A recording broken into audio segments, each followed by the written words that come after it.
Yo, what's up, everyone? Today we're breaking down the slang term Durfing. So, what does it actually mean? In simple words, Durfing is awkward or clumsy behavior. People use it when someone is acting goofy or making silly mistakes. Sometimes it can also mean something slightly different depending on the context. Where did it come from? Slang usually has a cool backstory. Durfing first showed up in early 2000s internet forums as a playful insult.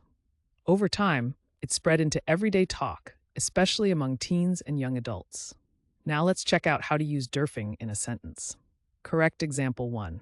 She was Durfing all night, accidentally knocking over drinks at the party. Correct example 2. Stop Durfing around and focus. And for laughs, here's a wrong example. My grandma said Durfing at Sunday dinner, and everyone just froze.